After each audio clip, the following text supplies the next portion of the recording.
Hi, my name is Lizzie Henriksen, and this is the Unit 31 Preparatory Research Task. Origins of the genre. Direct cinema via cinema verite. Cinema verite and direct cinema are the two most commonly used methods of filming in the documentary genre. Both practices were considered to be groundbreaking in the early 1960s when it was first introduced. Both methodologies sought to promote realism in its film, and was able to do so through the technological advancement of film equipment, which allowed cameras to be more lightweight and sound to be recorded live. However, both do have some key differences.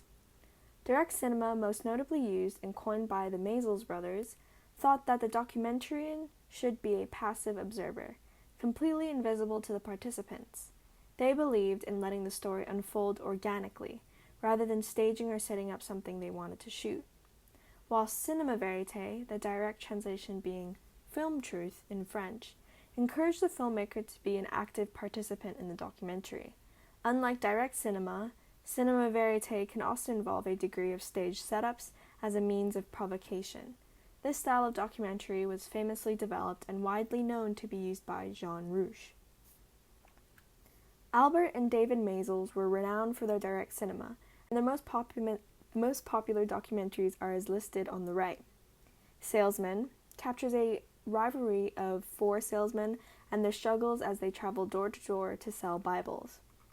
Gimme Shelter follows the rock band The Rolling Stones on their 1969 American tour, shining a light on Mick Jagger and his band at the Altamont Speedway free concert where a fan is stabbed to death by the Hells Angels, a biker gang hired by the group for security. And lastly, Grey Gardens explores the life of a mother and daughter, Edith and Edie, as they recount their eccentric lives and past whilst inhabiting a 28-room mansion in Long Island, New York. Fred Wiseman, a direct cinema documentarian, as quoted below, was devoted primarily to exploring American institutions. In his film, High School, Wiseman explored the culture and experiences in Northeast High School, Philadelphia.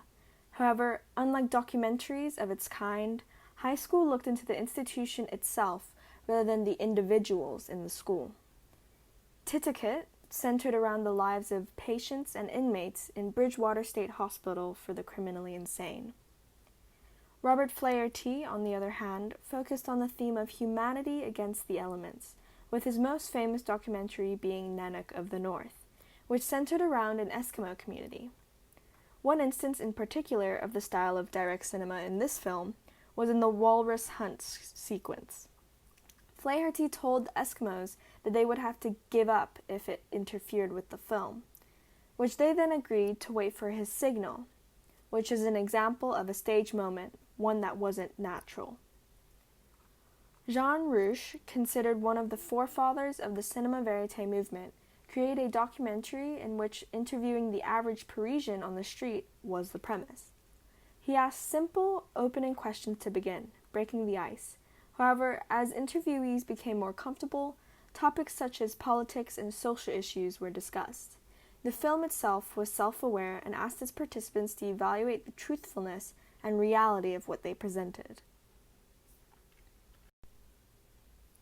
Kino Pravda, also known as Film Truth in English, was a series of newsreels from Russian formalist Dziga Vertov. He wanted to capture fragments of real life that when stitched together would show a deeper meaning. Kino Pravda followed day-to-day experiences at mundane locations, such as a bar or supermarket, oftentimes filmed using a hidden camera. His style very much mimicked a fly on the wall, with no staging prior to filming. Sergei Einstein was like Vitov, known for his use and curation of montage. He was most well known for his silent films such as Strike and historical epics like Ivan the Terrible. Both men were inspired by Lev Kuleshov and the Kuleshov effect and explored this in their own Soviet films. And here's my bibliography and references. Thank you.